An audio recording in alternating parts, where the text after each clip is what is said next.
Hey everybody, how's it going? Welcome back to the channel. So today I'm going to run through how to clean a filament buffer and explain to you why you may be having issues, and hopefully this helps some people out in the future.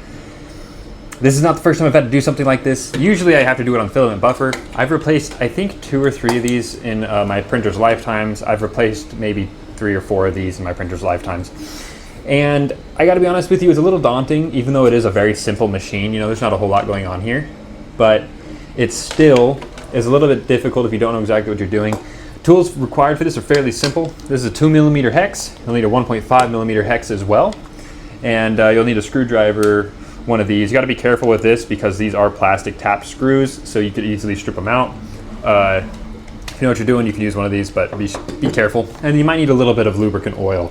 I don't use this almost ever, unless it's absolutely necessary, like with a really old buffer system I might, but it can contaminate the filament if you do it wrong. Don't recommend using this. I have used it a couple times in like dire situations while I'm waiting for another one. You may need IPA, which is why I have this right here, and of course you need a cloth.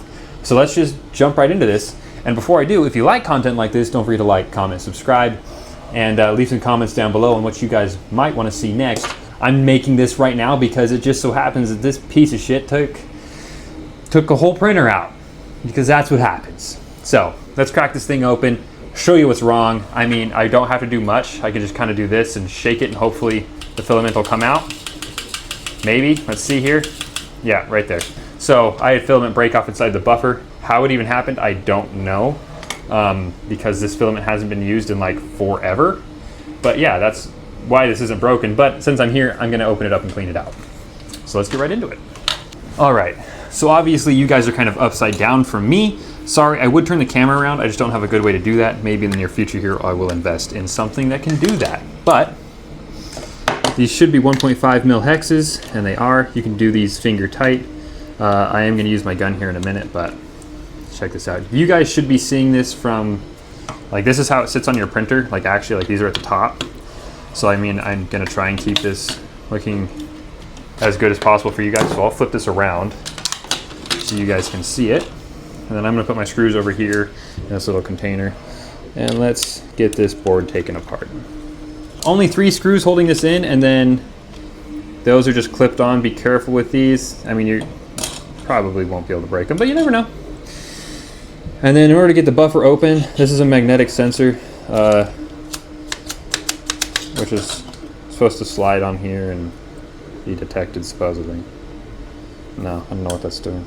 Pretty sure that's how it's supposed to work, but next thing we have to do is undo these 4 screws. The reason I'm undoing these 4 screws first, there's no specific reason. I mean, technically you could undo these first and then pull it out, but I like to use those to hold this in place while I get these out. And while spring tension is held here. And that carriage is free. Beautiful. And then we can open that up too. And now I'll take these out. You want to be careful when you're doing this, you don't lose these, because these are magnetic, just like that. And they are teeth in, and angle is facing towards the inlet. So get back in there. The angle faces where the filament comes in, and that's how it opens up and knows that there's something in that buffer spot, if that makes any sense. Then once you get that in there, you should be able to force it down like so. Get the spring back in there. You got to be careful with that. They're magnetized up to a specific point, and then they'll attract each other, but once you get past a certain point, they just sink in. God darn it. Oh no, I lost a spring. So yeah, you got to be careful watching for that. But other than that, it's not too difficult. I got to find that one spring that just went spring. Should be behind me. Yep, it's right here in the chair. Got lucky. So watch out for that. You can put tape over them, whatever you want to do, but they are kind of part of the track, so you do want to get them removed. And all these screws are the same size, same thread, so you don't have to worry about like mixing them up or anything. This back right here, and you have to take the PTFE tubes off, but it's always kind of a pain with these, because like you can't get it from the front side. And I just opened it up, so I should be able to just take it right out, but it's usually the way I like to do it. But this one does not want to come out. It doesn't want to play nicely with me. There we go. Is this the right way to take this apart? I mean, not really, but it doesn't really matter. I want to try and keep as much of this in as possible. And then we're just going to pull these through. I'll disconnect them here. But you can kind of see the amount of buildup inside that tube right there to give you an idea. And that's why this one's having issues. It's because there's buildup inside of this. It's not triggering all the way.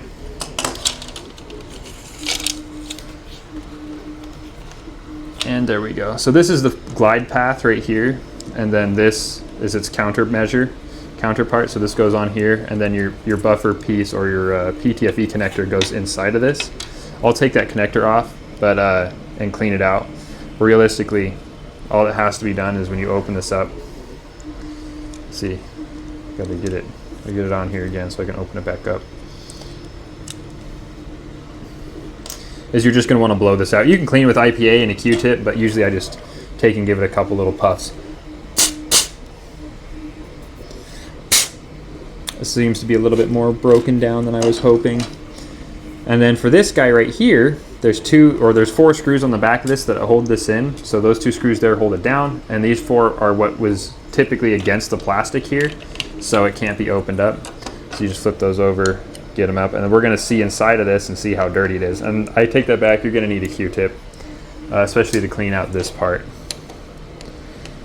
If it's really gunked up. This one is definitely gunked up, so we're gonna have to do that. I might even have to replace the PTFE tubes.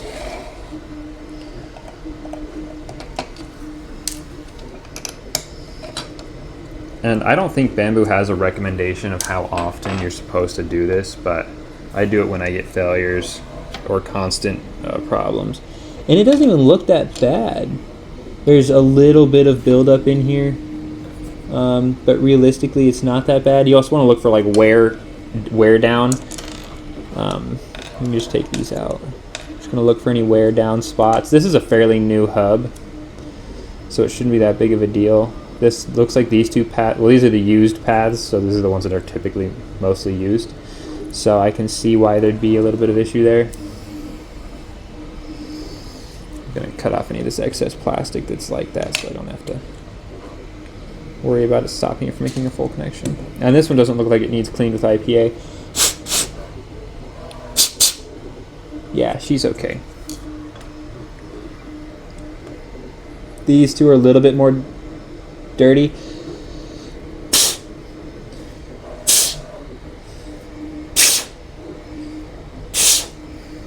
Beautiful. All right. And these I'm gonna check just down on the inside there, make sure all our little teeth aren't bent in a weird way, make sure everything looks good, and it does. So we're just gonna put them back in. Yeah, looking beautiful. Beautiful might not be the right word, but not looking bad.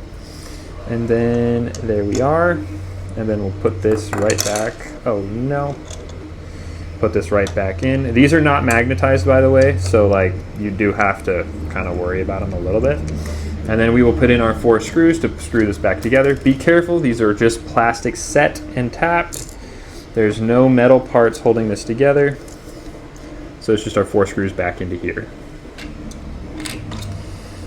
So I'll grab that and just throw it back in.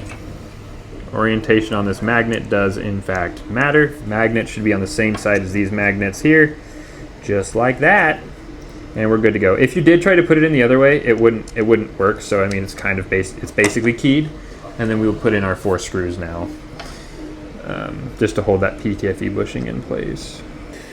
But here we go. She's happy as a clam. Take this PTFE tube out. Pop it over there, and then you just drop these back in, line up your holes and your travel path, and then we'll put in our next 2 screws and lock her in. So again, you want the knife edge to go, like if the filament's coming in right here, you want it to be able to push this up, so you want this down. And they should magnetize straight down without any issues, but sometimes they can be a little particular like that. It scares you every time. Just get in there and stay in there. Don't be a turd. Okay, now I need 1 more magnet, and then we can button her up. Get that in. Get that in.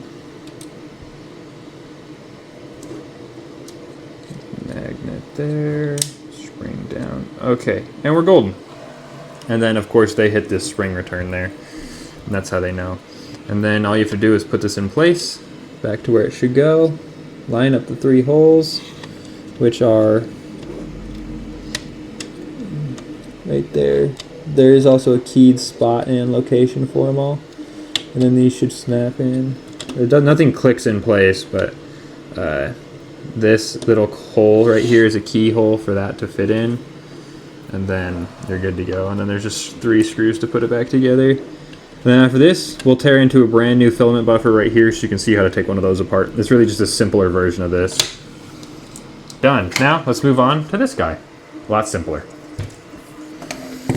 All right, so for this guy, you actually only need to remove these 2 screws right here, and this is what holds the main part together. This is a brand new one, by the way. This is not anything like super old or used. It's just brand new, fresh out of the box. And then these ones are a little bit simpler because you don't have to worry about like all 4 hubs and like 30 screws. The only thing you have to worry about is this little piece right here being oriented properly. So that goes in there. This goes on top of that. And it's kind of like the same exact motion except it's almost reversed in these ones. And then you don't even have to take out your circuit board or nothing. It's just these 4 screws. And you can kind of see what that magnet just did right there. It sucked it up. So there's a magnet in here to indicate travel. So yeah, we'll get these taken out.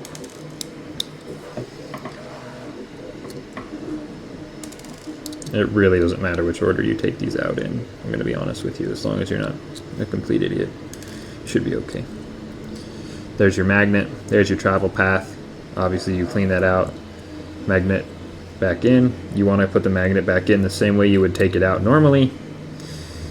So like, you know, try and keep your polarities the same. Usually I mark mine with a Sharpie, but I don't plan to use this for a long time, so I'll mark it with a Sharpie when I put it in.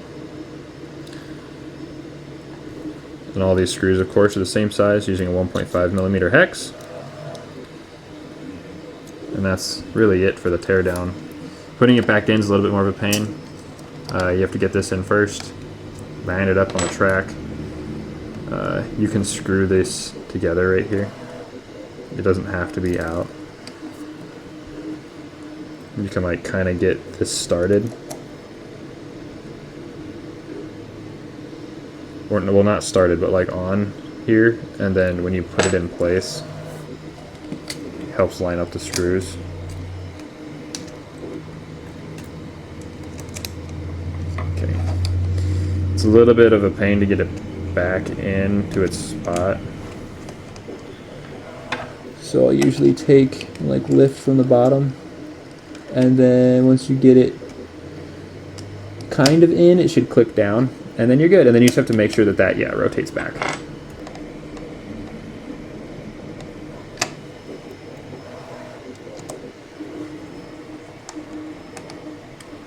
And just like that, both of these hubs are now cleaned. Really, it was just a teardown to show you how it goes. And I hope this helps somebody out there who's having some hub issues. Hopefully this helps you take it apart, put it back together, and clean out that track. And I will see you guys in the next one. Remember to get out there and print some shit.